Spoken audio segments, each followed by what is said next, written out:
आज के इस वीडियो में हम लोग यूपीपीसीएस प्री परीक्षा 2022 के पार्ट 3 को देखेंगे। इसमें हम लोग 50 क्वेश्चन को सॉल्व करेंगे। आइए शुरुआत करते हैं। पहला क्वेश्चन है, म्यांमार का पेंगुयोमा क्षेत्र किस खनिज का प्रमुख उत्पादक है? तो इसका जो करेक्ट आंसर होगा वो होगा ऑप्शन डी, खनिज तेल। अगला क्वेश्चन है, निम्नलिखित में से कौन सा वृक्ष पर्यावरण के लिए खतरा है? तो इसका जो करेक्ट आंसर होगा वो होगा ऑप्शन बी, यूकेलिप्टस। अगला क्वेश्चन है, किस संविधान संशोधन के द्वारा दिल्ली को राष्ट्रीय राजधानी क्षेत्र को के रूप में प्रदर्शित किया गया? इसका जो करेक्ट आंसर होगा ऑप्शन ए, 69वां। अगला क्वेश्चन है, जलियांवाला बाग हत्याकांड के विरोध में किसने ब्रिटिश सरकार की नाइटहुड की उपाधि को लौटा दिया था? इसका जो करेक्ट आंसर होगा ऑप्शन बी, रविंद्रनाथ टैगोर। अगला क्वेश्चन है, उत्तर प्रदेश के वित्तीय वर्ष 2020-21 के बजट के संबंध में निम्नलिखित में से कौन सा कथन सही है? तो इसमें है, बजट का आकार रुपये 5,12,860.72 करोड़ था। इस बजट में रुपये 10,967.87 करोड़ की कतिपय नई योजनाएं भी सम्मिलित की गई। तो इसमें जो आयोग ने आंसर माना है वो ऑप्शन होगा दोनों, एक तथा दो, दोनों सही है। ऑप्शन बी करेक्ट है। अगला क्वेश्चन है, भारत में सर्वाधिक ज्वारी शक्ति उत्पादक तटीय क्षेत्र निम्नलिखित में से कौन सा है? तो आप सभी को पता होगा, इसका जो आंसर वो करेक्ट होगा ऑप्शन सी, खंभात तट। अगला क्वेश्चन है, सिंधु घाटी की सभ्यता के किस पुरातन से नाव के चित्र या मॉडल प्राप्त हुए हैं? तो जो इसका करेक्ट आंसर होगा ऑप्शन सी, मोहनजोदड़ो एवं लोथल। अगला क्वेश्चन है, शिक्षा के अधिकार को मौलिक अधिकारों में कब सम्मिलित किया गया? तो इसका जो करेक्ट आंसर होगा ऑप्शन सी, 86वें संविधान संशोधन अधिनियम 2002 के द्वारा। ऑप्शन सी इसका करेक्ट होगा। अगला क्वेश्चन है, खान मंत्रालय की वार्षिक रिपोर्ट 2020-21 के अनुसार निम्नलिखित में से कौन से दो राज्य भारत में लौह अयस्क के प्रमुख उत्पादक हैं? तो इसका जो करेक्ट आंसर होगा ऑप्शन 1 तथा 2, उड़ीसा और छत्तीसगढ़। ऑप्शन ए इसका करेक्ट होगा। अगला क्वेश्चन होगा, प्रकाश रासायनिक धुंध में सदैव क्या होता है? तो इसका जो करेक्ट आंसर होगा वो होगा ओजोन। ऑप्शन बी इसका करेक्ट है। अगला क्वेश्चन देख लेते हैं, मूल्यवान आईटी ब्रांड के संदर्भ में निम्नलिखित में से कौन सा कथन सही है? एक्सेंचर वैश्विक स्तर पर 2022 में सर्वाधिक मूल्यवान आईटी ब्रांड है। टीसीएस वैश्विक आईटी सेवा ब्रांडों में 2022 में दूसरे स्थान पर है। तो इसका जो करेक्ट आंसर होगा उसका ऑप्शन हो जाएगा बी, 1 तथा 2 दोनों सही है। अगला क्वेश्चन है, निम्नलिखित में से कौन सा एक सुमेलित नहीं है? सुमेलित नहीं की बात कर रहा है, तो इसमें जो करेक्ट आंसर होगा ऑप्शन होगा ए, 7वीं जो लोकसभा है वो चुनाव वर्ष 1982 नहीं थी। अगला क्वेश्चन है, संयुक्त राष्ट्र संघ के पर्यावरण कार्यक्रम द्वारा जारी वार्षिक फ्रंटियर रिपोर्ट 2022 के अनुसार दुनिया का दूसरा सर्वाधिक ध्वनि प्रदूषण युक्त भारत का कौन सा शहर है? इसका जो करेक्ट आंसर होगा ऑप्शन होगा बी, मुरादाबाद। अगला क्वेश्चन है, भारत के संदर्भ में निम्नलिखित कथनों में से कौन सा कथन सही है? भारत विश्व का छठा सबसे बड़ा देश है। संसार का लगभग 2.4% क्षेत्र भारत के अंतर्गत आता है। ये बात सही है। कर्क रेखा देश के बीच से गुजरती है जो अक्षांशीय विस्तार को 2 बराबर भागों में बांटती है। यही बात सही है। तो इस आधार पर जिसका करेक्ट आंसर होगा ऑप्शन डी, 2 तथा 3। अगला क्वेश्चन है, डेंगू बुखार निम्नलिखित में से किस मच्छर के काटने से होता है? तो डेंगू बुखार एडीज मच्छर के काटने से होता है। ऑप्शन बी करेक्ट है। अगला क्वेश्चन है, सूची 1 को सूची 2 से मिलाना है। देवता है और उनकी पहचान की गई है। शिव को त्रिशूल से, विष्णु को चक्र से, गणेश को रस्सी या फंदा से, सरस्वती माता को बीड़ा के। तो इसका जो करेक्ट आंसर होगा ऑप्शन ए। अगला क्वेश्चन है, निर्धनता को एक सामाजिक समस्या माना गया है जो कि लंदन में निर्धनता पर किए गए एक शोध सर्वेक्षण का परिणाम है। इस शोध के शोधार्थी कौन थे? तो इसका जो करेक्ट आंसर होगा वो होगा चार्ल्स बूथ। ऑप्शन ए, आयोग के अनुसार ऑप्शन ए सही होगा। दुधवा राष्ट्रीय उद्यान उत्तर प्रदेश के निम्नलिखित में से किस जनपद में अवस्थित है? तो दुधवा राष्ट्रीय उद्यान उत्तर प्रदेश के लखीमपुर खीरी डिस्ट्रिक्ट में अवस्थित है। इसका जो करेक्ट आंसर हो जाएगा ऑप्शन बी। अगले क्वेश्चन में बात करते हैं, शनि ग्रह के वायुमंडल में निम्नलिखित में से कौन सी गैस सबसे अधिक मात्रा में पाई जाती है, या कौन सी गैस सबसे अधिक मात्रा में विद्यमान है? तो आप सभी को पता होगा, मीथेन जो गैस है वो शनि ग्रह के वायुमंडल में सर्वाधिक रूप से विद्यमान है। Option C correct. अगला क्वेश्चन है, लता मंगेशकर के संबंध में निम्नलिखित में से कौन सा कथन सही है? लंदन के रॉयल एल्बर्ट हॉल में प्रस्तुति देने वाली वह प्रथम भारतीय कलाकार थी। अंतर्राष्ट्रीय मंच पर उनका प्रथम कार्यक्रम लंदन के रॉयल एल्बर्ट हॉल में हुआ था।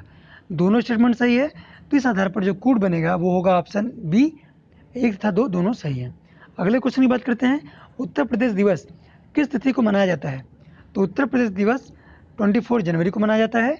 इसका आधार पर जो इसका करेक्ट आंसर बनेगा वो होगा ऑप्शन सी, 24 जनवरी। अगला क्वेश्चन देखते हैं, विश्व खुशहाली सूचकांक 2022 के अनुसार भारत के कौन से स्थान पर है? तो विश्व हैप्पीनेस इंडेक्स में भारत 136 पोजीशन पर है। इस आधार पर इसका जो करेक्ट आंसर होगा ऑप्शन डी। अगला क्वेश्चन देखते हैं, निम्नलिखित युग्म में से कौन सा एक युग्म सुमेलित नहीं है? तो इसका जो करेक्ट आंसर होगा वो होगा डी, रेडियो एक्टिव पदार्थ की सक्रियता क्यूरी के द्वारा नहीं किया गया है। इस आधार पर इसका आंसर होगा डी, बाकी सब सही मिलान में है। कथन दिए गए हैं, कथन 1 में है विश्व में चिली तांबे का प्रमुख उत्पादक है, ये बिल्कुल सही बात है। उत्तरी चिली का एंडीज क्षेत्र जो पोर्फिरी है वो तांबा के लिए विशालतम निक्षेप से संपन्न है। दोनों बात सही है और ये दोनों बात एक दूसरे की व्याख्या भी करते हैं। इसका जो करेक्ट आंसर होगा ऑप्शन ए। अगला क्वेश्चन देखते हैं, हिंदुस्तान समाजवादी प्रजातंत्र संघ के संस्थापक कौन थे? तो इसका जो करेक्ट आंसर हो जाएगा वो होगा ऑप्शन ए, यतीन्द्रनाथ अजय घोष और फणींद्रनाथ घोष। ऑप्शन ए करेक्ट है। अगला क्वेश्चन है, सूची 1 को सूची 2 से मिलाना है, पादप रोग और उनके कारक। तो इसका जो करेक्ट आंसर हो जाएगा वो हो जाएगा option C, 3 4 2 1। Option C correct है। अगला क्वेश्चन है, निम्नलिखित में से दिए गए कथन है जो कि कारण के साथ दिए गए हैं। अब कथन 1 है, लिम्नेटिक क्षेत्र में पादप प्लवक अधिकता में वृद्धि करते हैं। कारण आर है, लिम्नेटिक क्षेत्र पानी का खुला क्षेत्र होता है। इसमें भी ऑप्शन ए सही होगा, ए था आर दोनों सही है और आर ए की सही व्याख्या भी करता है। अगले क्वेश्चन पे आते हैं, संपीड़ित प्राकृतिक गैस सीएनजी मुख्यतया बनी होती है। तो यह जो सीएनजी है वो मीथेन से बनी होती है। इस आधार पर क्वेश्चन इसका डी करेक्ट होगा। अगला क्वेश्चन है, मार्च 2022 में प्यूर्टो रिको में आयोजित मिस वर्ल्ड 2022 में कौन सी विजेता रही? तो आप सही को पता होगा, कैरोलिना बिलावस्का। इसका जो करेक्ट आंसर है वो ऑप्शन बी है। अगला क्वेश्चन है, लिस्ट 1 को लिस्ट 2 से मिलाना है, योजना है कार्यक्रम है, उसका प्रारंभ वर्ष है। तो इसका जो करेक्ट आंसर होगा ऑप्शन बी, 2 1 4 3। अगला क्वेश्चन है, निम्नलिखित में से कौन सा एक सुमेलित नहीं है? तो इसका जो करेक्ट आंसर हो जाएगा वो हो जाएगा डी, माल्को जो है मद्रास एल्युमिनियम कंपनी लिमिटेड या चेन्नई में स्थित नहीं है। इस आधार पर इसका जो करेक्ट आंसर होगा ऑप्शन डी। अगला क्वेश्चन है, नीचे दिए गए यौगिकों में से कौन सा एक प्राकृतिक गैस का मुख्य अवयव है? तो प्राकृतिक गैस का मुख्य अवयव इनमें से मीथेन है। ऑप्शन ए करेक्ट है। अगला क्वेश्चन है, लिस्ट 1 को लिस्ट 2 से मैच कराना है, दार्शनिक के बारे में जिक्र किया गया है और उनसे जुड़े दर्शन की बात की गई है। तो रामानुजाचार्य जो कि विशिष्टाद्वैत की बात करते हैं, माधवाचार्य जो कि द्वैत की बात करते हैं, और निम्बार्का जो चार्य थे उन्होंने द्वैताद्वैत की बात की, वल्लभाचार्य ने शुद्धाद्वैत की बात की। तो इस आधारों पर जो करेक्ट आंसर बनेगा वो होगा ऑप्शन ए, 4 3 2 1। अगला क्वेश्चन है, 2 या 2 से अधिक राज्यों के लिए एक संयुक्त लोक सेवा आयोग बनाया जा सकता है। किसके द्वारा बनाया जाएगा? तो संबंधित राज्यों के निवेदन पर संसद द्वारा। तो संसद द्वारा ही ऐसे विषयों पर कानून बनाकर उनको लाया जाता है, लेकिन संबंधित राज्य के निवेदन पर ही ऐसा संभव है। इस आधार पर जो करेक्ट आंसर होगा ऑप्शन बी। आइए अगले क्वेश्चन पर डिस्कस कर लेते हैं। 10 अप्रैल 1922 को घोषित नीति आयोग के राज्य ऊर्जा और जलवायु सूचकांक के अंतर्गत भारत के निम्नलिखित में से शीर्ष प्रदर्शन करने वाले 3 राज्य कौन से हैं?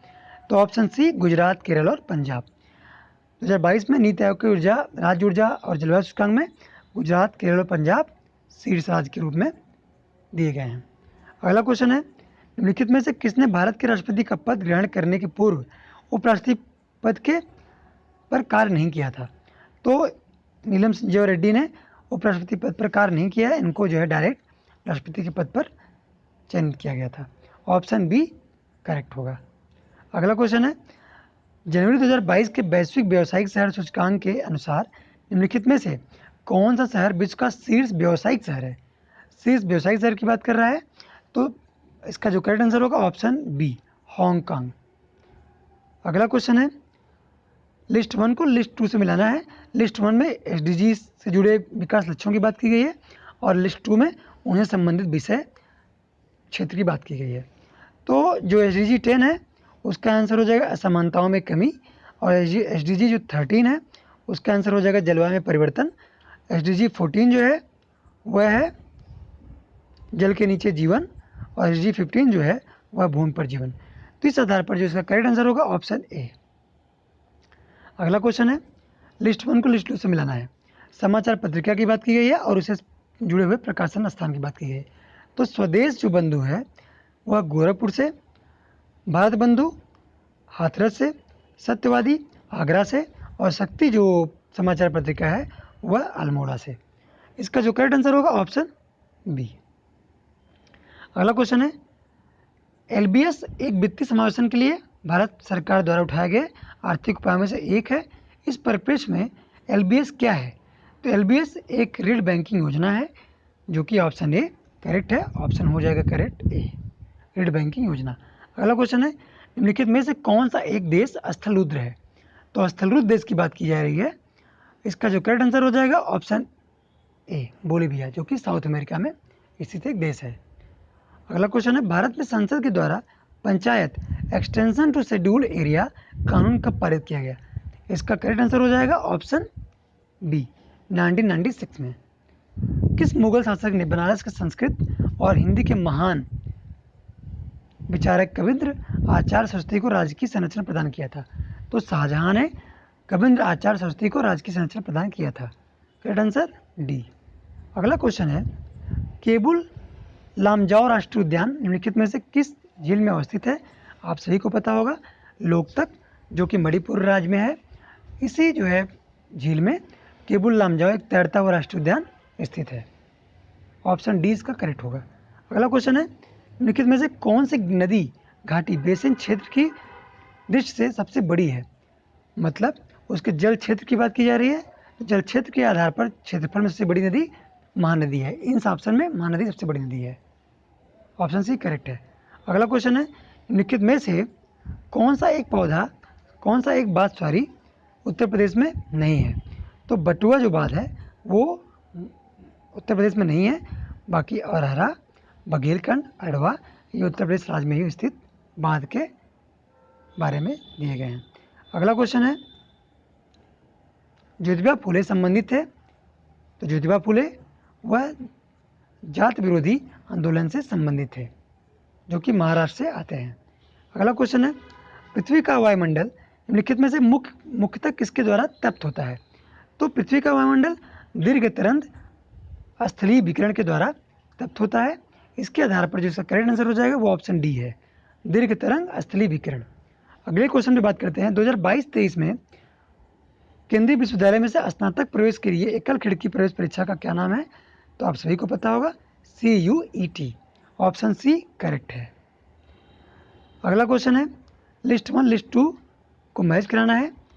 तो भारत मजदूर संघ, जो कि भारतीय जनता पार्टी के द्वारा बनाई गई थी, Indian national trade union Congress, जो कि भारतीय राष्ट्रीय कांग्रेस द्वारा बनाई गई थी, यूनाइटेड ट्रेड यूनियन कांग्रेस, जो कि कम्युनिस्ट पार्टी ऑफ इंडिया मार्क्सवादी के द्वारा बनाया गया था, all India trade union Congress, जो कि कम्युनिस्ट पार्टी ऑफ इंडिया के द्वारा बनाया गया था।